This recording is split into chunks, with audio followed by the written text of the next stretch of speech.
Well, good evening. It's a slightly overcast evening here. I am coming to you from Handy Andy's nursery. I'm in our breezeway area. I've got the fountain.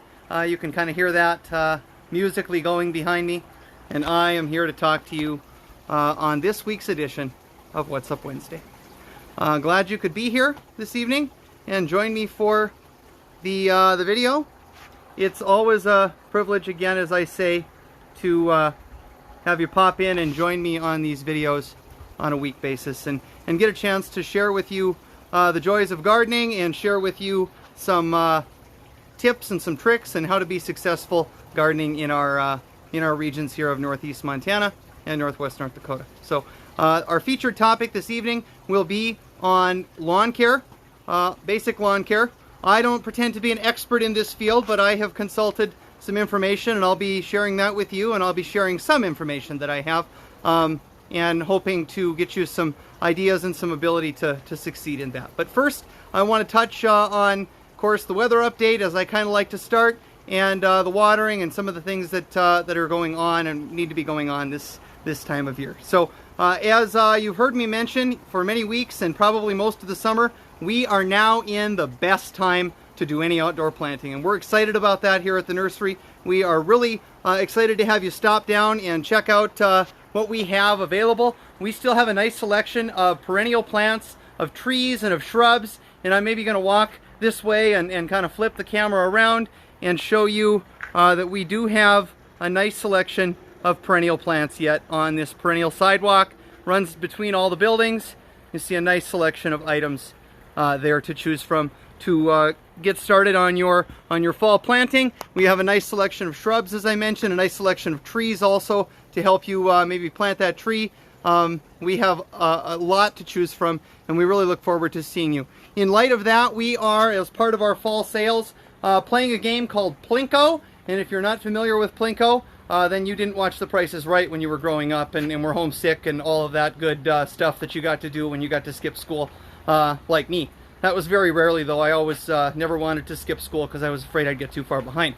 But if you were sick and you got to stay home, many of us, I think, got to watch The Price is Right, and they play Plinko in that game show, and we have a chance to play that for fall savings on purchases. So that's something you'll want to definitely check out if you come in to look for some fall product. That would be something that we want you to be sure that you get a chance to get in on. So the fall sales happening, as I mentioned, nice selection of fall product. A reminder that now is the best time to plant, best time to do any outdoor planting, including the topic that we'll be discussing this evening. So we will be discussing, as I mentioned, lawn care, and I hope to give you some helpful information with regard to that, and we'll move on to that. Remember also that even though it's the best time and temperatures have cooled off a little bit, that we still need to be sure that we are being very diligent with our water. Watering is a must for young plants in our region. We are a dry region, and we do need to be providing consistent moisture to our plants. Yesterday and today it was kind of warm, got up to about 90 something again, I think earlier yesterday, and even a little bit today got into the 80s. So we do need to be watching the weather and paying a little bit of attention to any plant that would be younger than 3 to 5 years in a space. That's usually how I identify that. If a plant has not been planted for longer than 3 to 5 years, you should consider it a new planting in our region. So that's a little information on that, and do be sure that we continue to pay some attention to our young plantings all the way up to the middle of November. People are shocked when I tell them to do that, but that really is when we can finally think about starting to stop for the season. A lot of us, we have our irrigation winterized or something around that, the beginning part of October, and we tend to stop being outside around that time and move inside, and we really cannot afford to do that. With our winters being as they've been the last few years, no snow, no moisture, and we have just a bitter cold that seems to show up in the middle of the winter with no cover, we do need to be watering late into the season. That is probably what's responsible for a large percentage of the plant death that we all experienced this spring. Some due in part to frost, there's no doubt about that, but we had a lot of damage to old, even established plants due to the severe cold and the severe drought that occurred this winter. So watering late And that may not mean every day, you know, like you're doing when it's 95 degrees out like it was yesterday. You may not need to water every day in October and November, but you do need to water at least a couple times a week. It's going to be best if you get some moisture to your new plantings at least a couple of times a week up into the middle of November, even close to or approaching Thanksgiving. So keep a hose handy and hook it up to a frost-free hydrant. Run out there once or twice a week and get them some good drinks, and then roll the hose in the garage or pick it up and take it inside where it's not going to freeze. And do be diligent, continuing to provide some moisture to your outdoor plantings late into the season. That's a little bit on the watering circumstances, and I always like to cover that because it's good information and it's good to be thinking about how do I make sure that I'm successful when I go to plant outside. So that is the fall update and the fall sales that are going on. Now I want to get to our featured topic this evening, which, as you may have noticed from the title, is lawn care.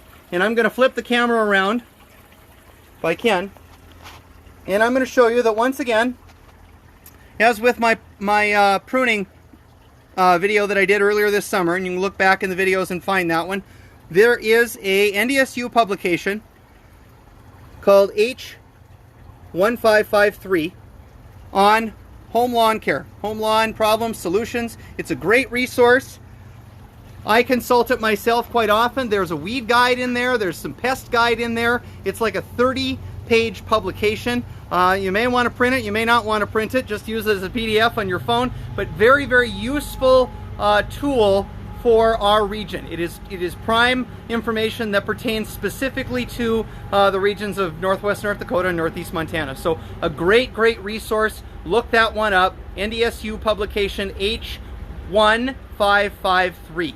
You can just Google that, NDSU H1553, and you'll find a link where you can download that. I'll post it in the comments later on, and I'll put it in the description when I post it to YouTube too. But that's a great resource that you should consult when you go to try and figure out what's going on, what maybe should I be doing.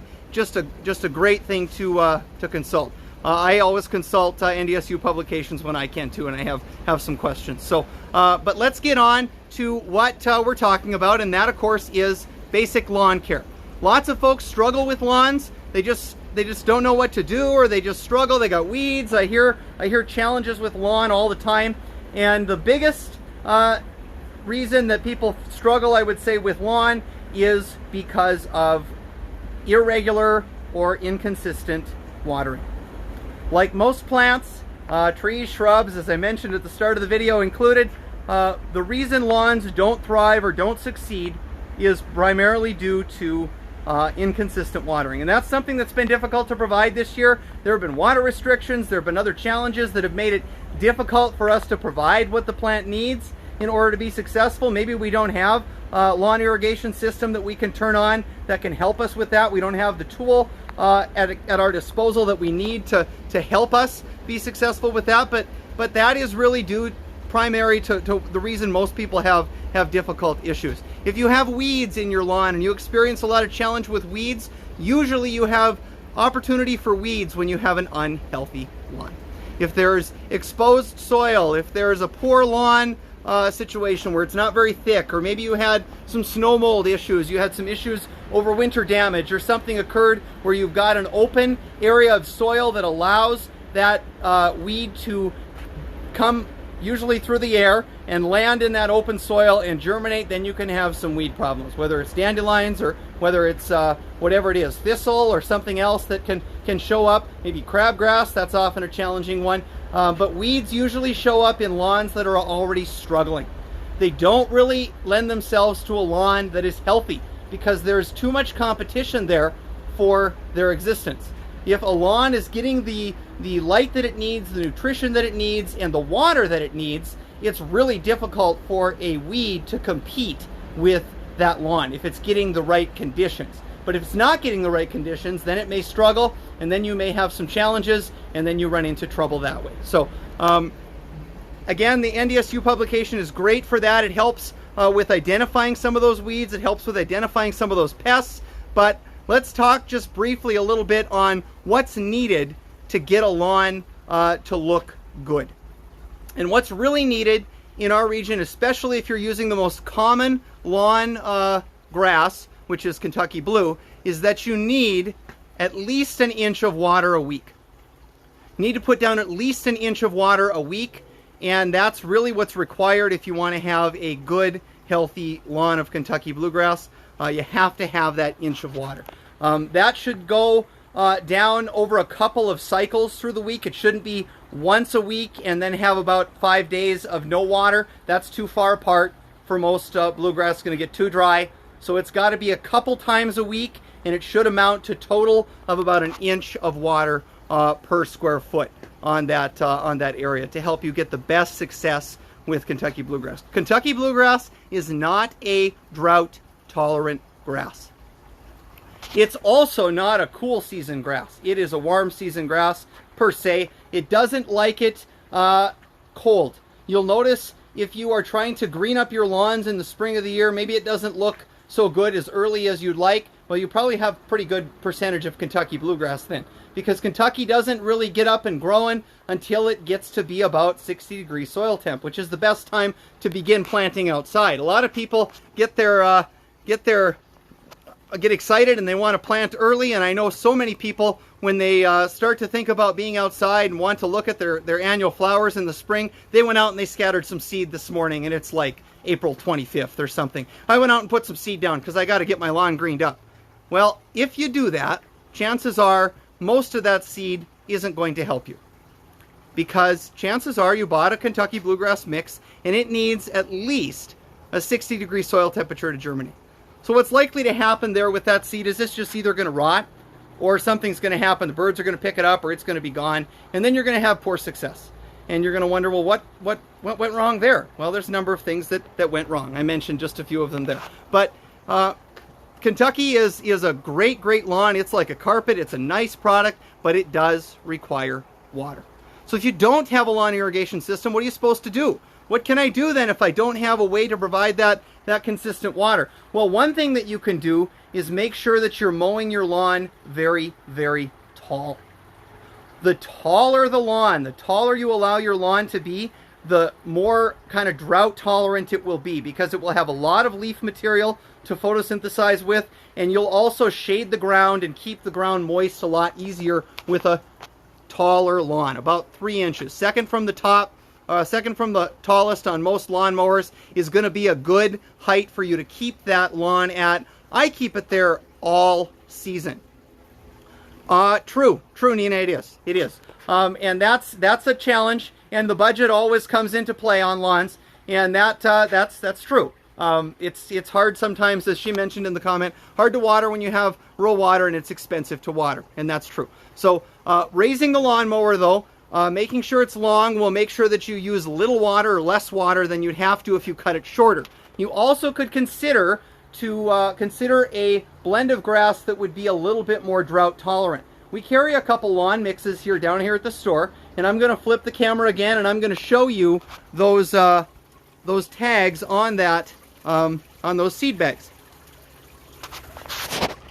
So this one, you see this says a Full Sun Premium Sunny, and if you look at it, it's a 10-pound bag. It says that, net weight 10 pounds. And you see a couple things I want to call your attention to. You have other crop in there, you've got 0. You've got noxious weeds, you got weed seeds, you got 0 in there. You got 0.8 of other inert material, which could be dust, possibly, or something. We got a large percentage of Kentucky bluegrass here. We have three blends. We have a Camas Kentucky, we have an Action Kentucky, we have a Fielder Kentucky, and then we have a Spyglass Perennial Rye and a Top Gun Perennial Rye. Often there is a perennial ryegrass in with your Kentucky bluegrass mixes because it tends to wake up much earlier.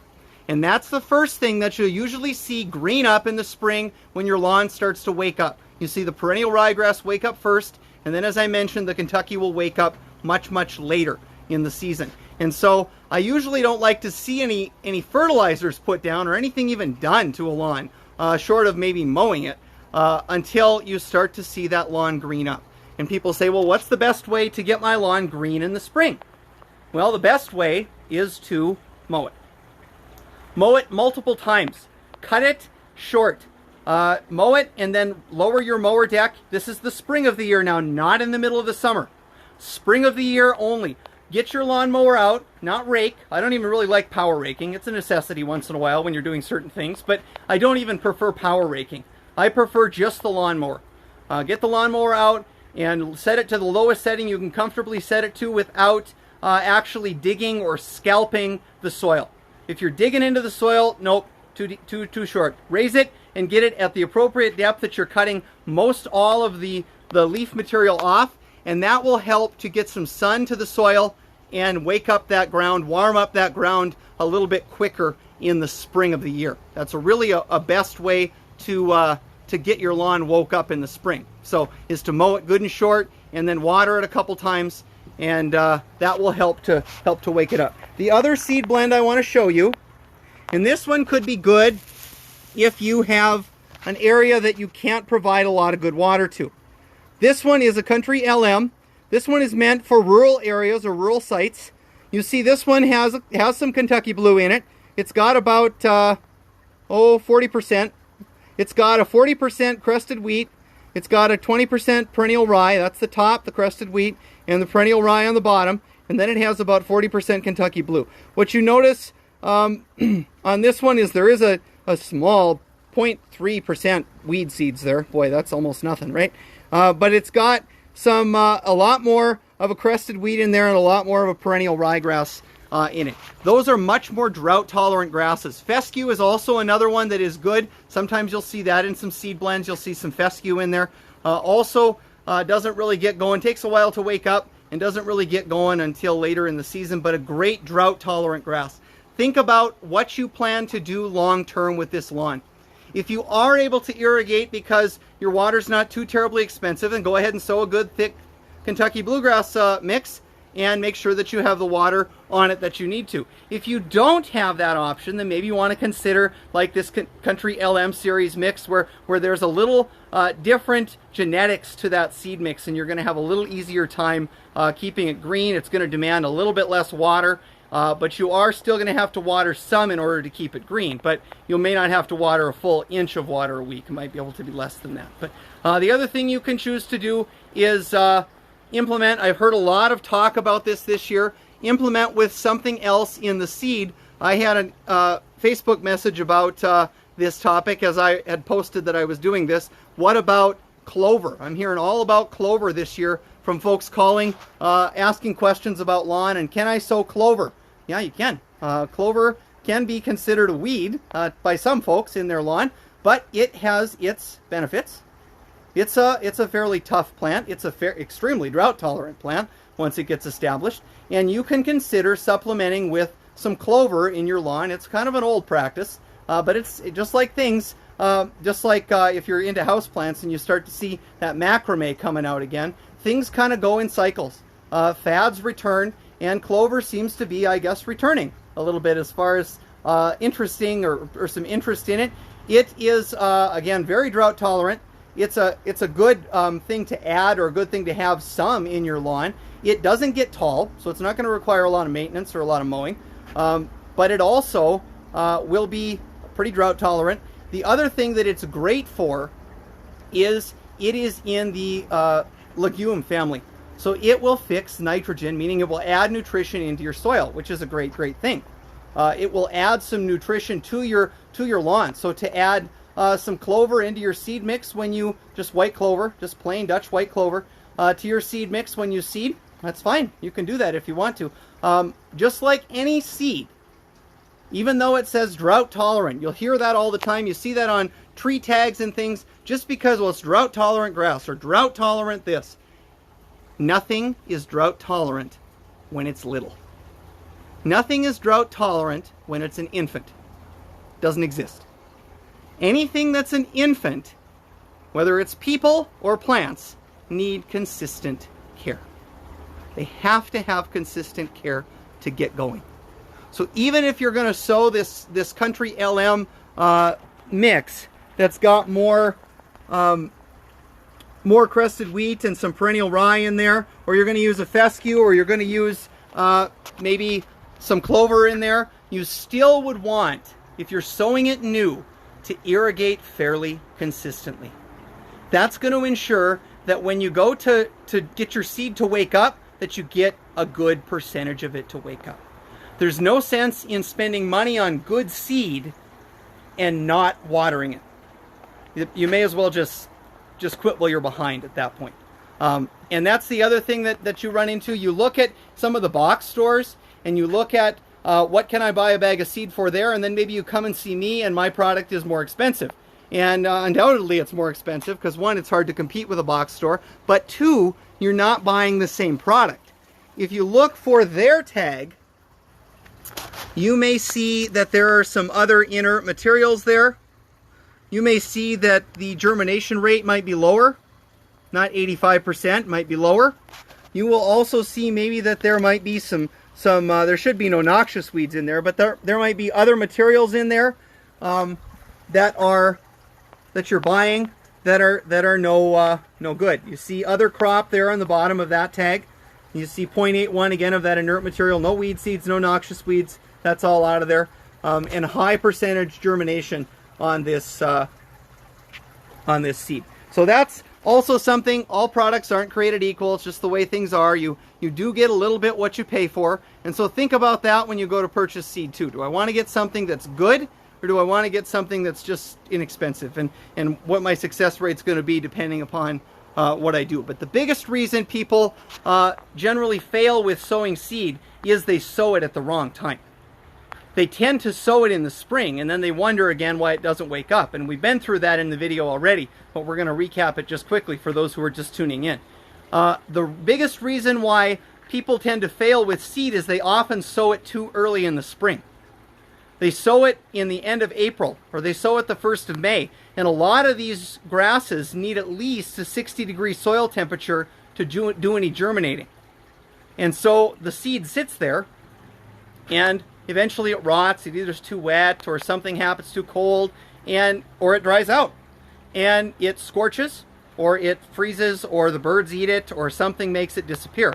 And then they don't have any success, and they wonder what happened. The best time to do any outdoor planting, trees, shrubs, as I mentioned at the start, and lawn, is the fall. And it's the fall for a reason. The soil is warm.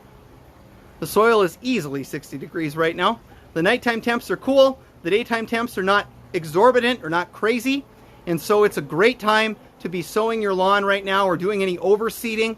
I intend to do some of that at home myself this year to try and introduce some fresh material to my lawn. But it's the best time to do any new seed. It's the best time to do any overseeding. Best time to get your lawn looking great, and you've got lots of time to get that done. So if you're thinking you're trying to clean up a spot, the biggest thing you want to remember, of course, is I have to be able to provide consistent water. And there's some ways that you can do that. For those of you who have lawn irrigation, that's a great tool. Set your sprinkler timer to come on, and set it on a new lawn. If you're sowing a new lawn and there's no existing lawn there at all, for a new lawn, you want to have that irrigation come on at least 3 or 4 times a day. And you want to have it run for just a few minutes. 5 minutes, 7 minutes, enough to get the ground really fairly wet, but you don't want a lot of puddles. So run each station, figure out how many minutes that needs to be, and run it for about, I'm going to guess, 5-7 minutes, under 10 likely. Less than 10 minutes per station is all you're going to need. And set that to come on, use your timer, and set multiple start times for that cycle, and have it come on at least 4 times a day, not at night. We don't need water at night. It's dark, it's cool, we don't need any water at night. So we start about 6 or so in the morning, have it come on and run, have it come on again about 10, have it come on again about noon or 2, have it come on again about 4 or 5 o'clock, and it can be dry going into the evening. That's okay. It's better to water and have it moist all day and have very little water at night, because if you have water at night, you promote opportunities for fungus and opportunities for other challenges that may present themselves. And that goes true for established lawns also. You don't want to water at 9 o'clock at night, 10 o'clock at night. A lot of people think they got to water then, and it's really the wrong time to water. And it's not when nature waters. Nature waters in the early morning. Dew happens in the early morning. It does not happen at 9 o'clock at night. And the reason for that, we don't have any disease issues then, or we don't have any opportunity for a wet, cool environment that will allow fungal issues to develop if we water in the early morning. Best time to water for a lawn that's established, 3 o'clock, 4 o'clock in the morning. However early, I guess, you have to run it, if you have to start as early as midnight, because you have to go through that many stations, then that's when you have to start, I guess. And that's fine. But you want ideally to be done watering before about 8 or 9 o'clock in the morning, when the wind would start to pick up and our day would start to warm up, and we'd be starting to waste water by having it be lost to wind or lost to evaporation or things like that. So that's a little bit on sowing a new lawn. There's other tools, if you don't have an irrigation system that you have at your disposal. You can get fairly inexpensively now battery operated timers that just twist onto a garden spigot. And you can use those as your sprinkler timer. And if that's what you're going to have to do because you don't have a lawn sprinkler system, then what you should do there is only sow or only start, if you're starting a new lawn, what I can comfortably water with that one hose. Sometimes there's multiple stations that you can get. You can get 3 outlets on that same spigot, and you could do that then and set up 3 spots and have the start times, as I mentioned before. Set up a multiple start times throughout the day, have those come on for just a few minutes, and then shut off again. And you can do that as long as you can provide that consistent water. That's going to be key to getting your lawn started. And then after that, after about a month, then you can start to cut back your water to kind of being more resembling that of an established lawn, meaning only in the early morning and not during the day.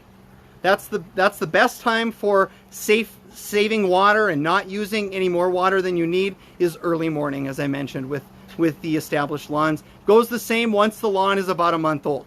You may still have to water more than twice a week on a lawn that's young, because you do not want it to get so dry that you scorch it.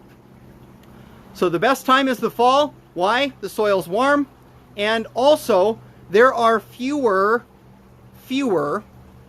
never none, fewer weeds interested in your lawn at this time. In the spring of the year, you've got all kinds of things waking up. You've got weeds waking up. You've got stuff blowing around, and you have an opportunity for that dreaded crabgrass to show up. And what a lot of people don't know about crabgrass is it's an annual.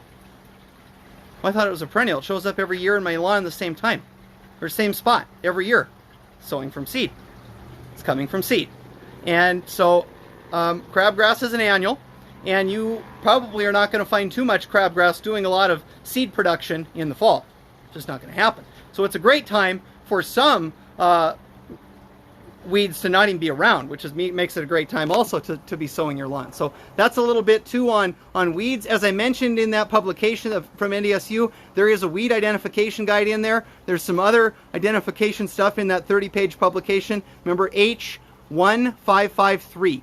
H1553 is the document that you want. NDSU publication H1553. That's what you want to be looking for. Have a lot of good information for North Dakota and Montana in that publication. So it'll help you identify some of the weeds that you've got, help you with lots of things that are useful when it comes to sowing a new lawn. So that's best. Remember your seed.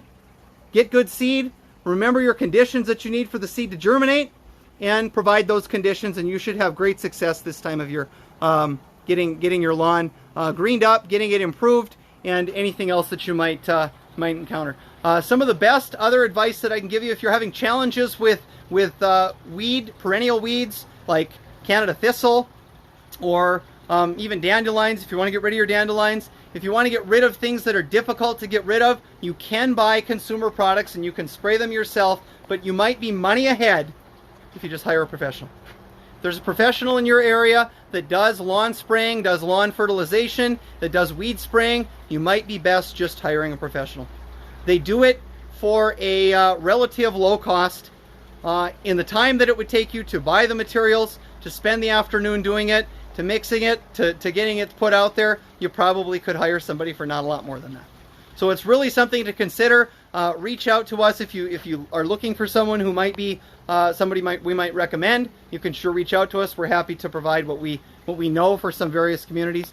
But consider hiring a professional to do some of that work for you. I do. I don't have time to do it myself, so I end up hiring a professional, and I'm happy with it. So that's a little bit more on the care, but if you have questions, you can always leave them in the comments. You can send us a message to any of our outlets, Facebook, Instagram, or pick up the phone and call us. 572-6083 is our landline down here at the store. So that's a little bit on the featured topic here this evening of lawn care. I do want to move on and get to the plant showcase and talk with you a little bit about some items that we pulled for the plant showcase. So let's flip this around. As I say, there's a nice selection of product yet to choose from down here at the store. I'm going to spend some time highlighting just a few of these options that we picked out for the video tonight.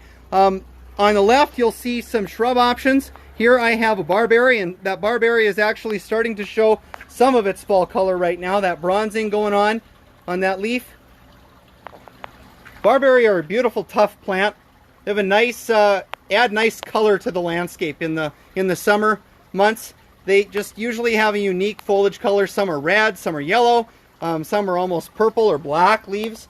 And they are a great plant for the region. A lot of the new varieties don't get very big anymore. This limoncello has a max height of 3 to 4 feet, tall and wide, which makes it great for a foundation planting. Barberry are a great foundation planting because they don't get too big, and most shrubs are not gonna damage a foundation. They're not gonna get big enough or tough enough to damage a foundation. So that's not a concern with barberry. It's not a concern with most shrubs. The next one I want to show you is this Iceberg Alley Willow. It's kind of a unique plant. Willow are fun plants. They are water-loving plants. So they do like an area that would have some decent water to them, but they have this silvery foliage, and they maintain that silvery foliage all throughout the summer. Great thing about willow are exceptionally cold hardy. Hardy zone 2. Just cold hardy and all get out. Very tough. Great in full sun as long as they have some moisture. What can you do to help retain some of that moisture? You can add some layers of mulch. You can do some other things to help to retain some water if that's a challenge for you. But willow are a great plant, especially if you've got a place that gets good water. Next, we're going to move to some plants that are not shrubs. And if you've watched some of my videos before, I've talked about what the difference between a perennial plant and a shrub is. And I've highlighted that. We'll highlight that again here just briefly. So for those who are not familiar with the difference, shrubs like willow and like the barberry that I mentioned earlier, they are unique plants. They are known as woody plants. They're woody plants because they continue to grow and make new growth next year on last year's growth. You see some buds actually forming on the stems. Starting to think about it. Those are leaflets, I guess, maybe. But they're starting to think about forming their buds for next spring right now. And so they create new growth on last year's growth. That's a shrub. Perennials do not do that. Perennials are plants such as tulips, plants such as daylilies, such as hostas, such as peonies. Those all are examples of perennial plants. And those plants, they come from the root system every spring. Those perennial plants can be cut down in the fall. Cut them all the way down to the ground. Leave a few inches or something so that you can find them if you want to, but you can cut them down in the fall. Shrubs, you can cut them back if you want to, but you have to be careful a little bit on some of that, how much you cut back, because in some previous lives I've shared that you can cut off your flowers. So we don't always want to do that if we want the shrub to flower. But the perennial plants, which I'm going to show you now, they are like, again, hostas, peonies, tulips, etc., where they die to the crown in the fall and come up again in the spring. Let's look at some of those.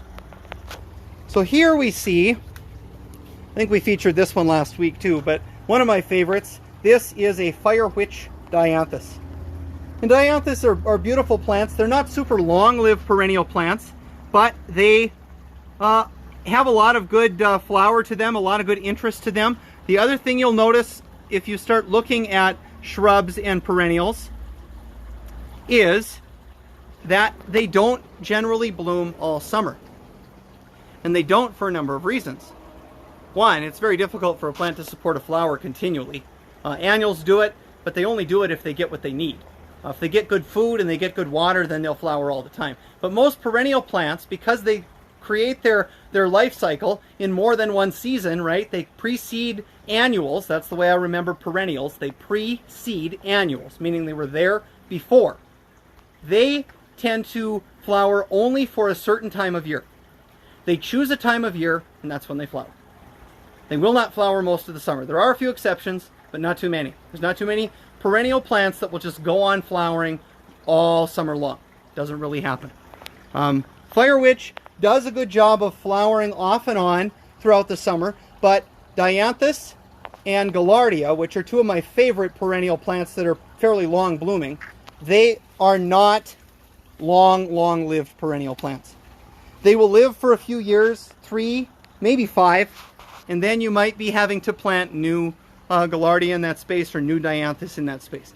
If you let them go to seed, some of them, like we see a seed head here on this Dianthus. If we let that harden and develop its seeds and we take and crush that up at the base of the plant, we may encourage that plant to germinate new seeds kind of right at the base, and we may get some longevity out of the plant that way by continuing to encourage it to grow in that space, by allowing portions of it to go to seed and then scattering the seeds kind of right there.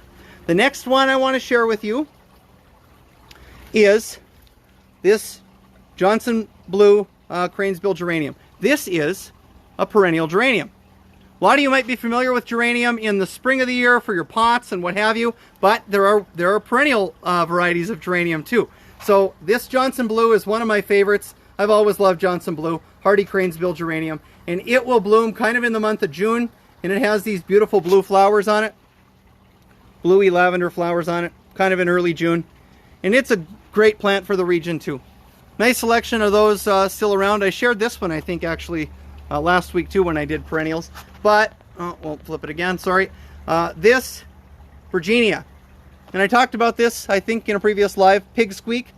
And it does actually, probably can't hear it with the fountain in the back, but it does kind of squeak, pig squeak. It's a succulent kind of looking perennial, great in shade, does great in shade, great with hostas. And it is a very unique perennial plant. Again, a nice selection of perennial plants, trees, shrubs, and those kinds of things to choose from down here. As I mentioned, I'm coming to you from the little breezeway area. I got the fountain in the back from Handy Andy's nursery here, and I'm glad you could tune in for this What's Up Wednesday edition. We talked a little bit on lawn, so you'll get to go back and watch that. It'll be posted into the video section on the Facebook page after the fact, and this video will also be posted to our new YouTube channel, which I hope to get a link to that on our website. There is a link to it on our Facebook wall, so you can find a link there to the YouTube page if you want to share some of these with some friends who maybe don't have Facebook. So that's something we've added, and that was the plant showcase. I had just a few items to share with you this evening. I do want to highlight a few other opportunities coming up. If you've been following the Facebook page on our fall classes, we have numerous fall classes coming up, and I'd really encourage you to go to the website handyandysnursery.com and check out our fall class schedule. We've got lots of openings still and lots of fun topics for fall. So we look forward to seeing you maybe for a fun class. If you're looking to do any improvement to your outdoor landscape, wanting any assistance or advice with what to do there, that would be a great thing. We could love to see you for that also. And if there are any questions, do leave them in the comments. Send us a message to our Facebook, leave a comment on YouTube, or pick up the phone and call us. 701-572-6083 is the landline here at the store. And with that, I'll say good luck and happy growing.